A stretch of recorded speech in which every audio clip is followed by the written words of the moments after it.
KCTV5's Taylor Johnson joining us live from the scene now. Taylor, what's the latest there?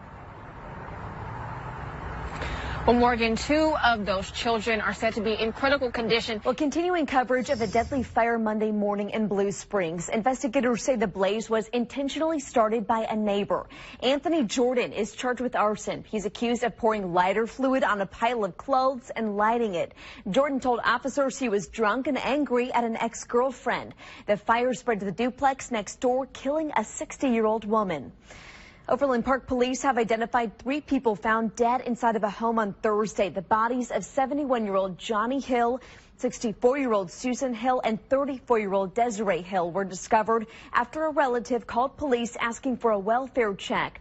Officers say this looks like a murder-suicide. The family pet was also killed.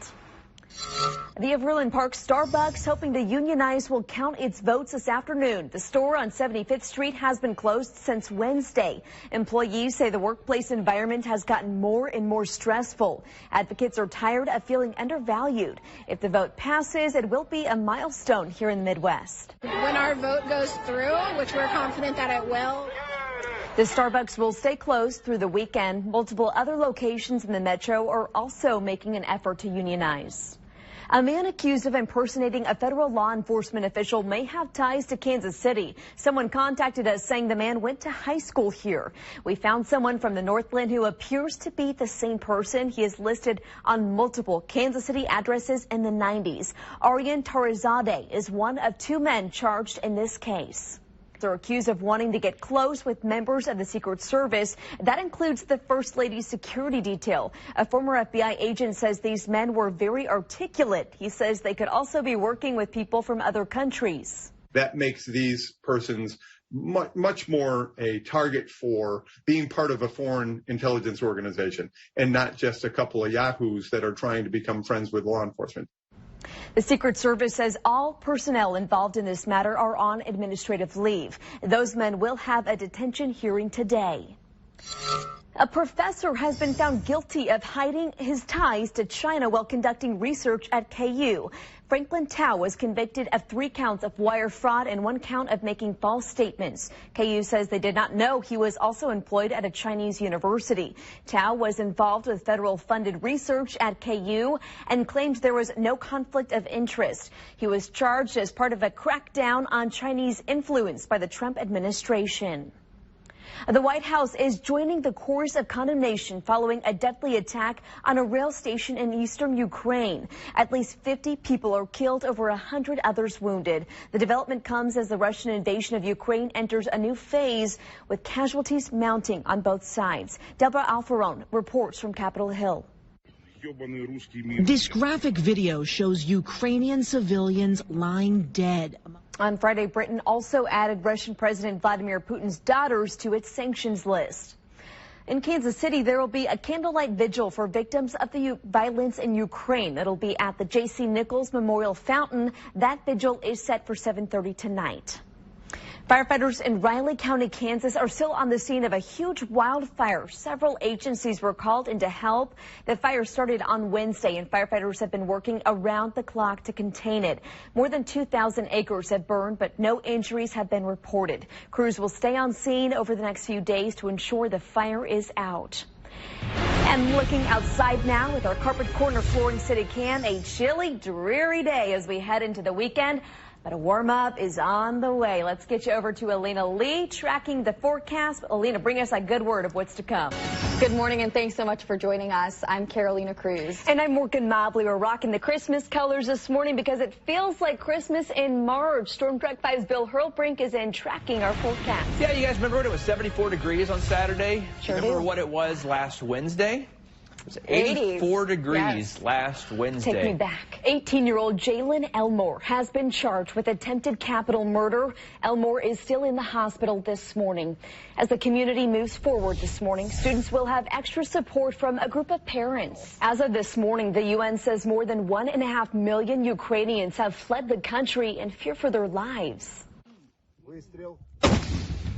As Ukrainian National Police Special Forces join the military and even ordinary citizens to protect their country, President Vladimir Zelensky accuses Russia of deliberate murder after the shelling of Ukrainian territories. It seems it is not enough for the Russian troops. Not enough ruined destinies, crippled lives. They want to kill more. Russia has fired around 600 missiles since the start of the invasion, according to a senior U.S. defense official, and has roughly 95% of its amassed combat power in Ukraine. The aggressor's audacity is a clear signal to the West that sanctions imposed against Russia are not enough. The Office of the UN High Commissioner for Human Rights says more than 360 civilians have been killed since military action began. My boyfriend died here. My aunt, my cousin, my grandmother, my sister's husband, and a friend that stayed with us. And Western officials expect Russia will increase the strikes, putting the lives of more civilians at risk. Sadly and tragically, I think this war is going to get far worse before it gets better. On Sunday, House Speaker Nancy Pelosi announced the House plans to pass $10 billion in emergency aid to Ukraine, adding that work is underway to ban Russian energy imports.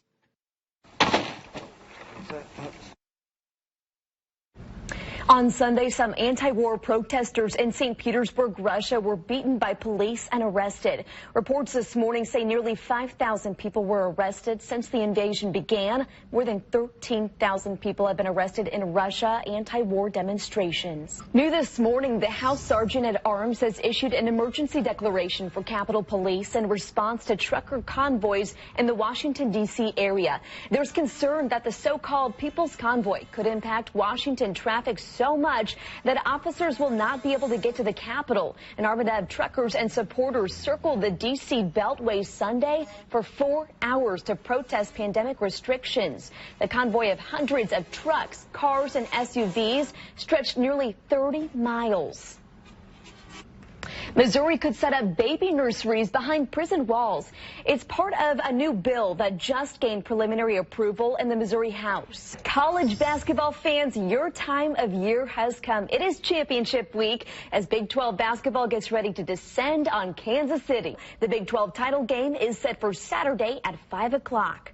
So after playing 4 games in 7 days, Kansas now looks to win 3 games in 3 days here in KC. This past week, KU lost back-to-back games for the first time this season. What would be the thing you would tell a visitor to do first in Kansas City? Well, we have that new Whataburger location in Overland Park. But you gotta eat the barbecue. You might be from Texas in town, but come on and try our Whataburger. I bet it's different. In less than 3 minutes, we'll have more on breaking news, weather, and traffic on our news at 7 on KSMO.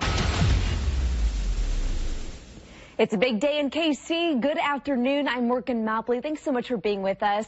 Our boys in blue are back. In just a few hours, the Royals will start their season right here at home. KCTV5's Nathan Vickers is live from the tailgate. Nathan, that is a sight. Yeah, it feels great to be back out here at the tailgate in Kansas City. Royals fans have been looking forward to this moment since Bobby was drafted 2nd overall in 2019. He is considered one of the favorites to win the Rookie of the Year award. After 11 seasons, Zach Greinke is back in Royal Blue to lead this young pitching staff. Some more good news. The Royals have reached a deal that'll keep Whit Merrifield in KC through the end of 2023 with a mutual option for 2024. Last season, Whit led the AL in stolen bases and doubles. If you are all decked out in Royals gear, send us a pic, just like Addie, Zoe, and Natalie Lara. Go to the menu and click Submit a Photo in the drop box, then choose Sports. Taking a look outside with our Carpet Corner Flooring City cam, it looks like a beautiful day for baseball, but what we don't see could be a game changer. Let's get you over to Grace Chapin now with a closer look at that. Well, we cover a lot of wild things here at KCTV5, but this morning we have a story of a Missouri man who spent days in jail because of a mix-up. His family asked for fingerprints to be checked and even hired a lawyer. Everything came crashing down Wednesday when Irvin Nunley's sister took to Facebook and posted about the mess. She tagged more than 100 people in the post, including everyone involved in the arrest and charges. She also alerted news reporters. Within hours, her brother was freed. They grabbed me and put me in handcuffs. I'm like, for what? This man has been humiliated, never done anything to be in jail, nothing.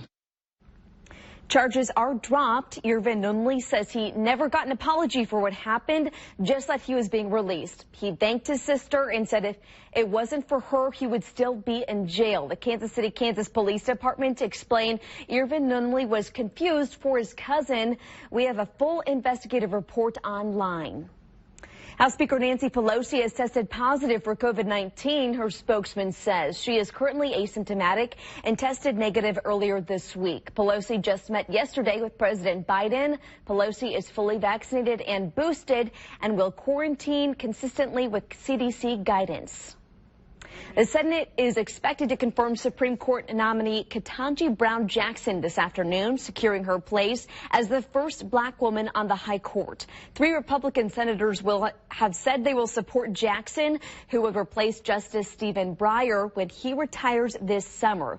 While the vote will be far from the overwhelming bipartisan confirmations for Breyer and other justices in decades past, it will still be a significant bipartisan accomplishment for Biden in the narrow 50-50 Senate. Ukraine is telling residents of its industrial heartland to leave while they still can after Russian forces withdrew from the shattered outskirts of Kyiv to regroup for an offensive in the country's east. Ukraine's foreign minister urged NATO member nations on Thursday to send more weapons to help prevent further atrocities like these reported in Kyiv's northern outskirts. Meanwhile, the Biden administration rolled out more sanctions, freezing any U.S.-related assets held by Russia's largest banks and sanctioning the 2 grown daughters of Russian President Vladimir Putin. More sanctions are expected today from the Treasury Department.